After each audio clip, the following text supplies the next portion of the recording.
weeks at taking up the bilge water. They brought it ashore and placed it in the midst of our clearing in a tent with the sun finally heat and beating on it. They didn't tell us. We had no reason to believe our victual would be spoiled. We was in paradise. The gentleman spoke of it. As God's hand set it in motion and stepped away, all in great abundance.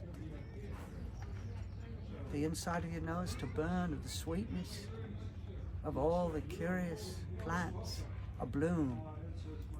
They were paradise. And we cleared, erected our tents, no intent to build a fort. Didn't bring ashore our arms or armor. Some of the gentlemen brought ashore their short muskets, fowlers, arquebus, and cavaliers, much less caliber, 6 and 30 to 5 and 40, that they laded with bridge shot for squirrel and rabbit for their diet. It's all they did.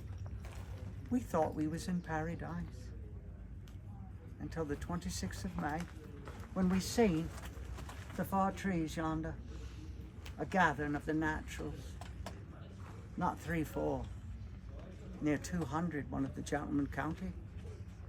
Now mind you, where are arms and armor? On the ships, except for the gentlemen with bridge shot. We seen 200, and within an hour's time it had doubled to near 400, and then they fell upon us. They're bowmen, they're archers. 'Tis a sharp arrow, you think, do you?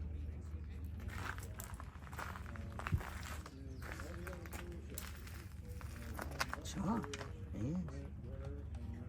They're bowmen with but a quiver to their backs. Any bowman at 30 yards, they strike what they aim on. 8 times of 10 at 30 yards, and they do it on the run 8 times a minute. On the run. And they fight, not one against one, but they come at you in the shape of an arch. Sometimes 'tis 15 bowmen, sometimes 'tis 5 and 40. Always 3, 4 to the flanks to make sure that no enemy would circle about them and come from behind. Oh, they're cunning. They are superior in how they fight here. Don't make no mistake. But they run at you. Arrows are hurling on the run. And the gentlemen, to their credit, they stood firm. And they would fire toward them with but bridge shot that would do no harm to them. It scarce does harm to bridge. But for the gun to go off, it set them in flight. And no sooner did they retire from a different quarter, another arch come at us, and it raged hot for near an hour. Had it not been for the ships lying against the shore, firing over top of us, bar shot, an iron bar with 2 iron balls welded to either end, that at sea, when they fire, they spin to break away yard arms and rigging and shrouds, sails, but in our case, they broke away branches that hung over where the Indians mustered from, and it drove them off. But then we took an account, and 18 was wounded, and 1 boy. How old do you be? 14. He was no more than 14. An arrow to his leg. We couldn't stop the bleeding. He died here. Was he buried over there? Aye. Yeah, we saw. We buried him.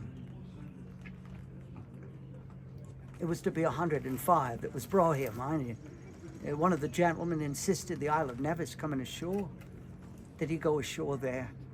We'd stop it for water. But he was now in the realm of New Spain, and he would be the first to find the gold, eh? And he died of the heat. Gentlemen being gentlemen always have others to do the labor. But he insisted he'd go ashore. It's why it was only 104 that come ashore. the 14th of May. And it wasn't a full fortnight. 2 weeks later, we buried young Master Martin. 103. That is when the gentleman determined that we must need build a fort, triangle-wise, with 3 rounded corners, bulwarks. The mariners was ordered ashore to aid us. That's why it took less than 3 weeks to build. But the gentlemen, they still sent back home, grand lofty letters of the paradisical place we was. And save for the attack, where near 400 of the naturals sought our destruction.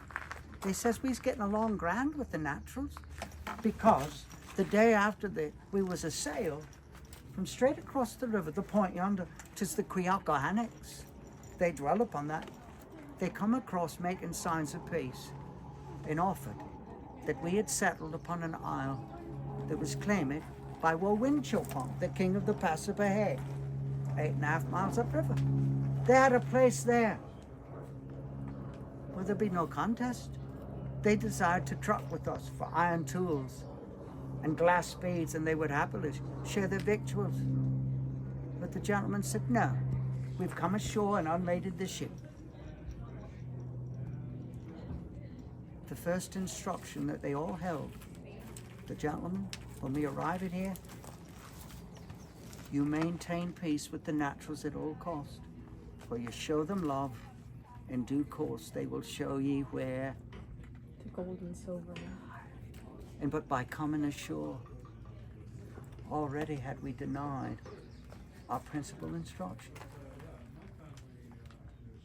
Captain Newport departed the 22nd of June. Betwixt when we was assailed, 26th of May, and when he departed, 10 more had died of arrows. But going beyond the east wall of the fort to answer the call of nature. So we had to send men armed with armor to protect them that went to the loo. It's an odd way to preserve your life, isn't it? It was an odd thing at all. The most odd thing. And then the summer come, and the week after Captain Newport departed, the sweet water at low tide turned brackish every day. We removed the heads from the great barrels that had our barley, and only then did we discover there was as many worms as there were grain to the only food we had, and we began to die. Well, we were destroyed with cruel diseases, swellings, fluxes, burning fevers, and by wars with the naturals, we were given instruction under all circumstance to maintain peace on. Oh, there were never Englishmen. I think it left it in any foreign country, in some misery as were we in this newly discovered Virginia, with arms and armor. We watch it every 3 nights, a lion on the bare cold ground, what weather soever come, and then we warded all the next day, which made our men most feeble. Our food, a small can of barley, that barley, sod and water, to 5 men a day. And our drink, cold water taken from the river that it flood very salt, but now, at low tide, it was full of slime and filth, and it brought the destruction to many of our men. And thus we lived in this misery some 5 months, not having 5 able men to man the 3 bulwarks upon any occasion. Our men night and day, a groaning in every corner of the fort. Most pitiful to hear. 'Twas to be 105, then 4, then 3, then 93, and then the summer come. By the 10th of September, we buried 47 more. The first summer. By the midst of October, 51.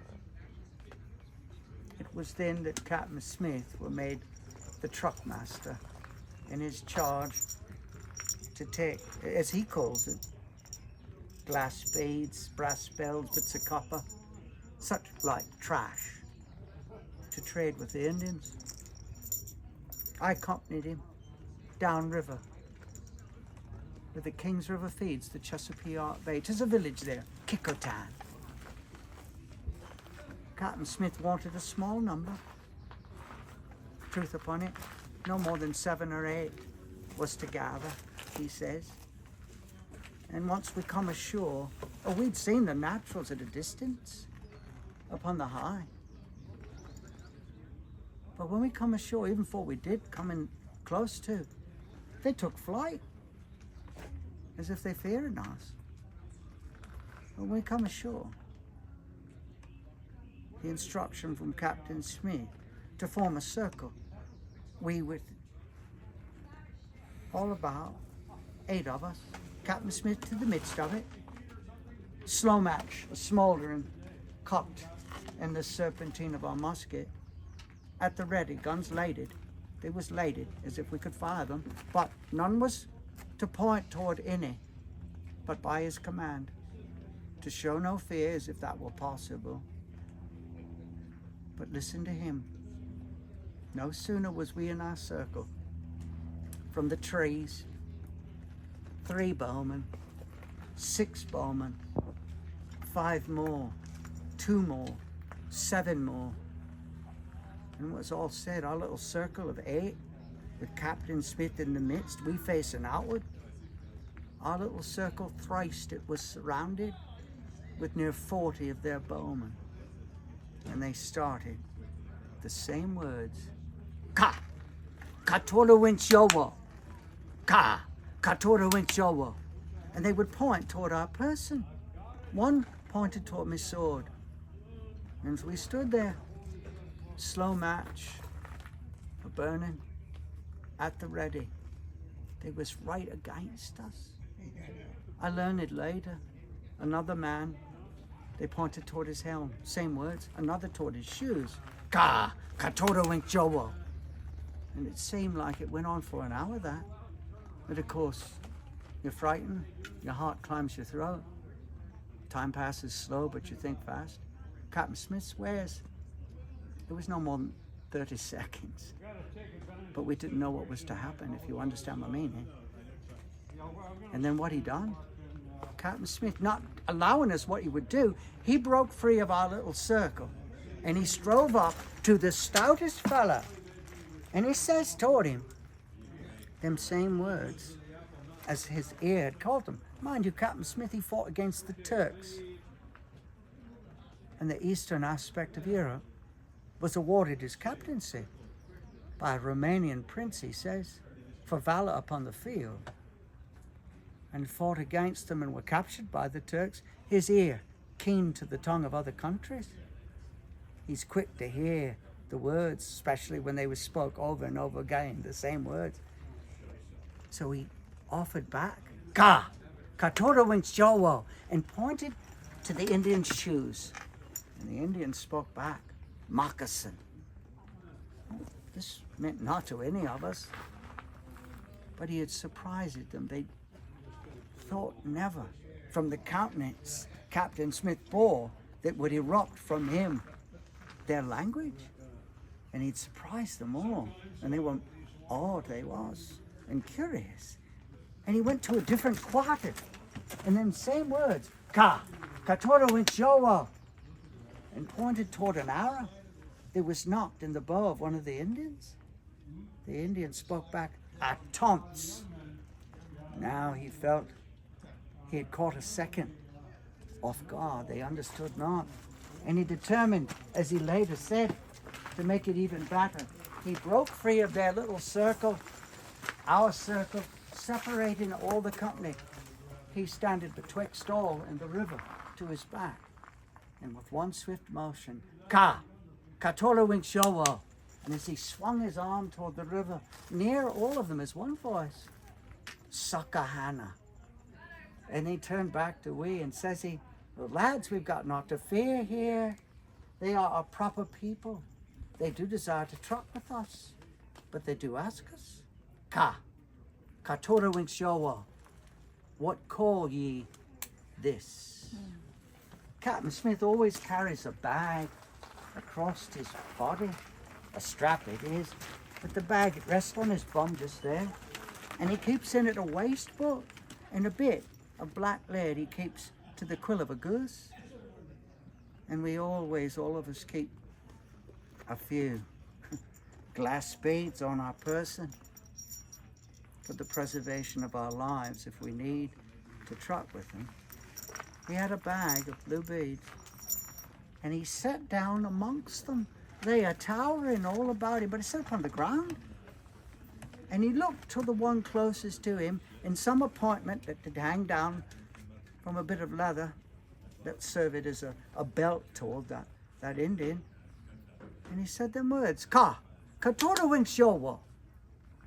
And as the Indian spoke the word, Captain Smith's ear caught it, and he writ it out as his ear caught it. And he gave the Indian a blue bead. And of course then there was a line. And an hour later he'd filled 3 pages with their words as he'd played a little game. We learned to cipher that day, as do they. You cipher, do you? How many?